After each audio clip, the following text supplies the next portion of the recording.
whatever, I'm just going to trust the process.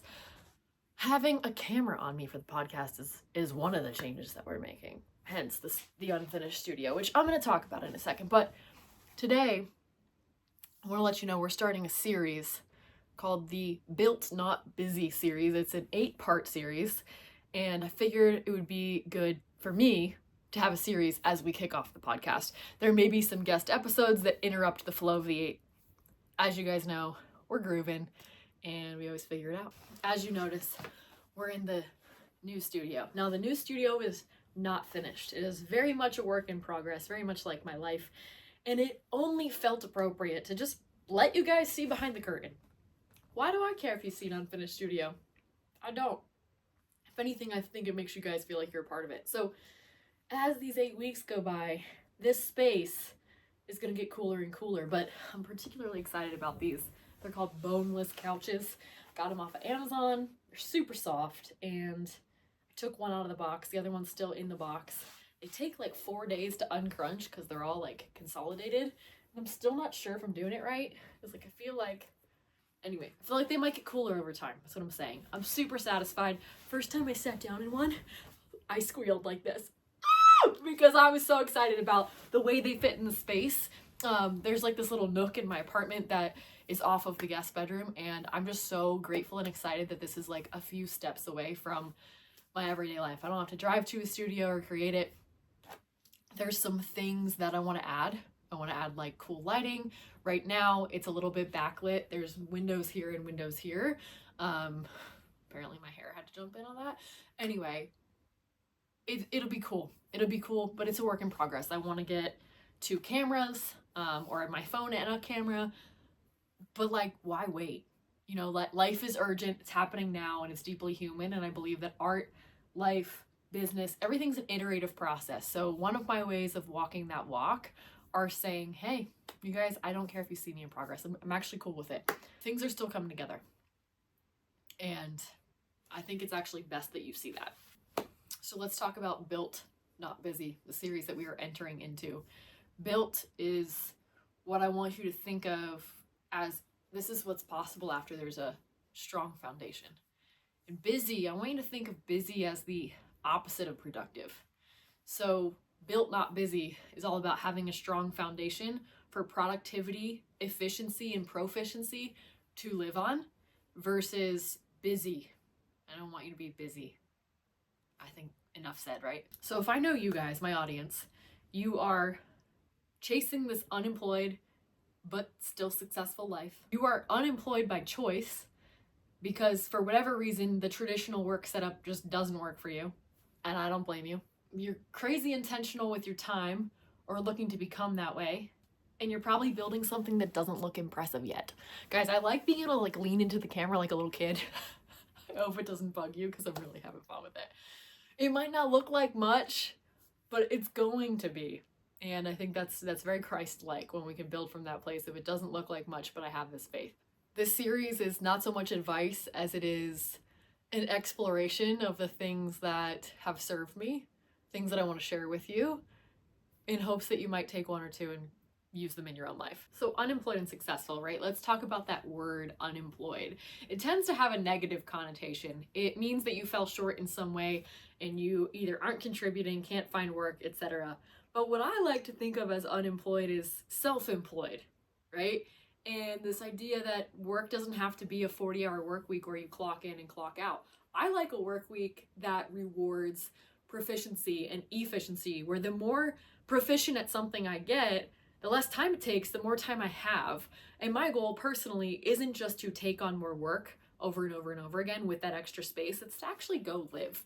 Like, I want to work efficiently so that I have time to snowboard, so that I have time to put my feet in the river, so that I have time to insert thing that gives me life here. We attach this moral weight to the word unemployed, like it's some curse or some bad thing, when in reality, the most successful people become unemployed again. They become retired, which is basically unemployed, which is so interesting to me, right? Just thinking about the language of things and the power that the words that we speak over ourselves hold.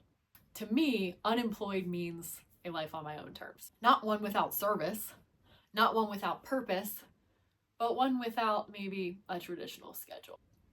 I think in today's culture, ambition is being misunderstood. I think we look at somebody who's just like a grinder. They're just like putting in all these reps. We're like, man, they are such a hard worker. And it's like, I don't know. I think there's a season for that. I think that for 2 or 3 years, you do have to like put in the reps. But eventually, like, you should become proficient enough to almost look like you don't even work that hard. The girl that looks like she's always working but never really working all at the same time is who I aim to be, right?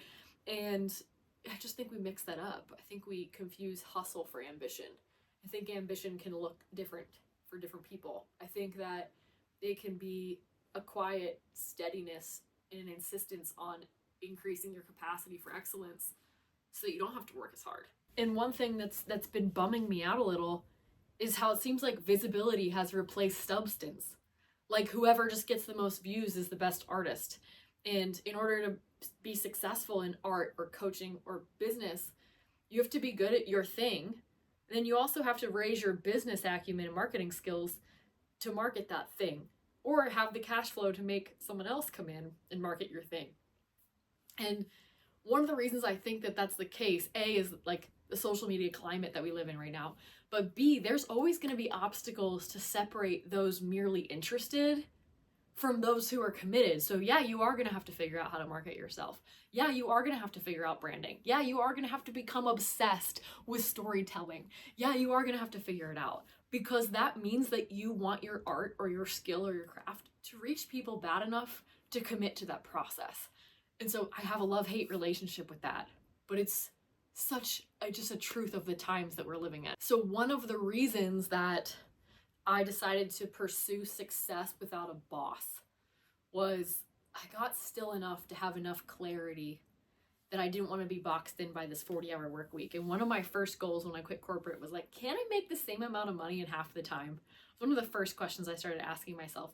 And within about 4 months after quitting corporate, I was making twice the money in half the time. I picked up a waitressing gig, and it wasn't that crazy for me to make the same amount that I was making in my 40-hour work week in 18 hours. Now with those other 20 hours, I invested them into building my own business and was able to like multiply money, right? It was so rad. I was working my own business 10 to 15 hours a week. I was working in the restaurant 15 to 18 hours a week, and I was making way more. I tripled my corporate salary in 2 years after leaving. Now, my corporate salary was very small. I was being underpaid. So like, don't hear that and think, oh, I could make, $250,000 if I just left this job. That's not necessarily what I'm saying. I was making under $50,000 a year. So for me to make 60 or 70 then was not that crazy. It was wild. And I'm not the only person in this situation, right? Talked to a girl yesterday.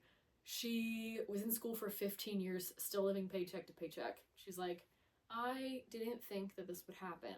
And it's like, so interesting, man. It's like having a business as your only fighting chance, right?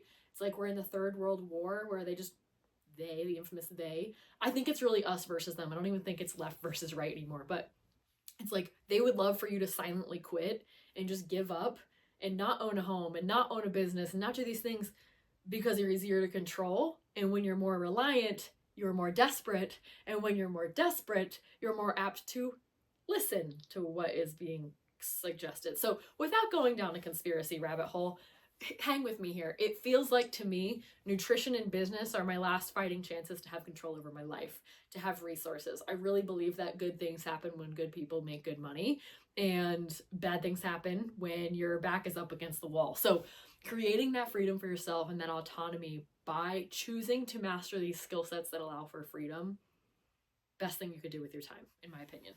One of the first things after that short-term goal of, hey, how do I essentially recreate my income in less time, was starting to think through some longer-term things on the impact I wanted to have on people, the work I wanted to be doing, how I wanted to actually spend my work days.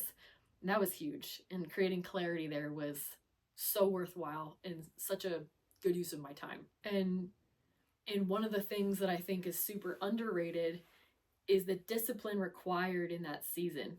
You're building something that doesn't look like anything with no one watching. You're kind of in your own thoughts, wondering, will this thing even work? And the first question to ask if you're building a brand or you're building a business or you're building whatever is like, what makes me buy? Like, start to study your own consumer, psychology, and then of others, right? What makes me support a business or not? What makes me subscribe to a podcast or not? Start to take notes on these things and actually become obsessed with them. And then second thing is just to learn to tell a good story. Storytelling is going to be the mechanism that allows you to connect with people, and you have to connect with people before you can convert them.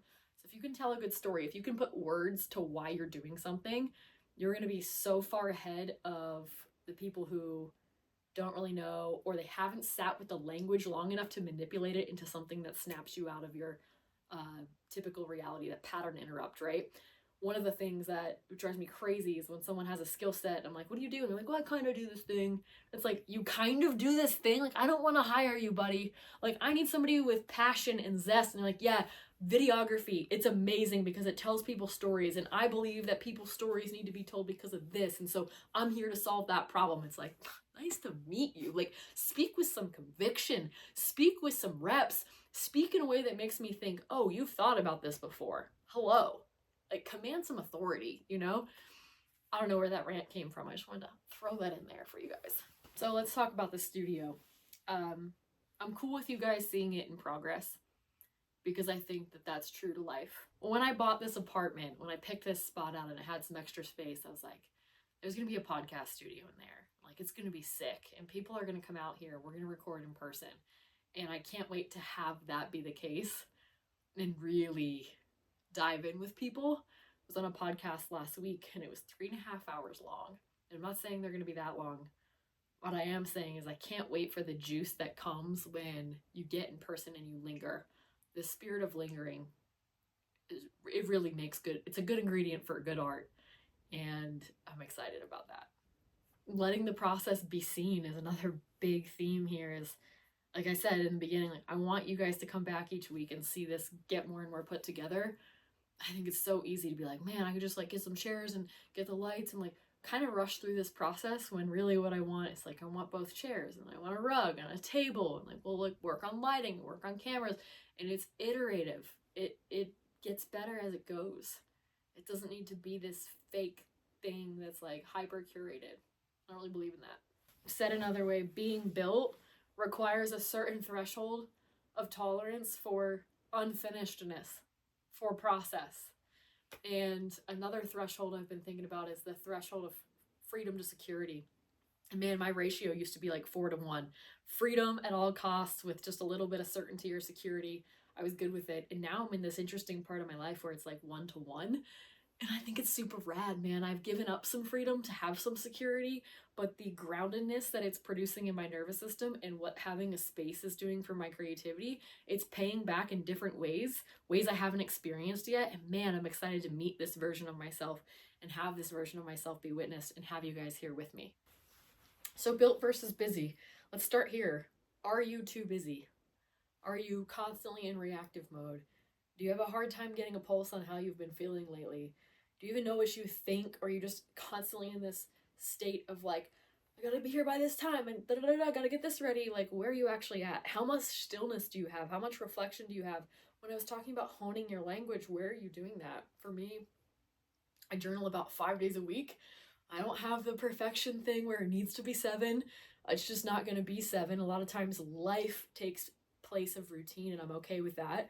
But something that I do most of the time is I'll do a brain dump and it just scrubs my consciousness clean in the morning. I'll get those thoughts on paper and man, it's so powerful to be able to be in a state where I can hear myself think. If you're building towards patterns and consistency and a standard of excellence, you'll know it in your life because there'll be routines and rituals in place that you come back into and ground. But you'll also know when to deviate from those and really truly live, because that's going to be important too, right? We're not robots. If you constantly have no direction and no reflection, those two things might be related.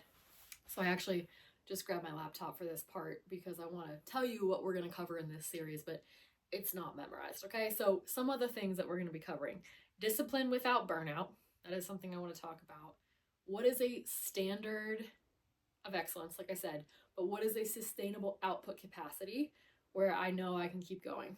Second thing is seeing structure as something that actually provides more freedom, not less. Releasing timelines, which that sounds like a little bit of an oxymoron, right? But It's all about understanding that life comes first. And when you start to work to live instead of live to work, it all starts to make sense. I want to have a deeper episode about explaining yourself. I used to over explain myself all the time. Growing out of that, I'm growing through that. I want to share that with you guys. I'm going to share for those of you who might be earlier in your journey, like things I'm not doing anymore, things I won't tolerate, things I won't be doing in 2026. I think that's going to be a really fun episode. Talking about being accepting of being misunderstood and how being misunderstood is almost like a tax you're going to pay. And then building without permission is kind of in the same vein, but we'll split that into 2 episodes so I can tell a little bit more stories. So if you are not busy or you don't want to be busy anymore, but you are building, this series is for you. Welcome to the studio. Figured we'd kick the dust off a little bit. And this is not sponsored by Bubbly, but we are looking for sponsors. And get in now. Show's small, so it's cheap. Okay, if you have a brand that you want to promote that you think my audience would vibe with, hit me up. I love you guys. I'll see you in the next episode, and excited to have a video component on this show.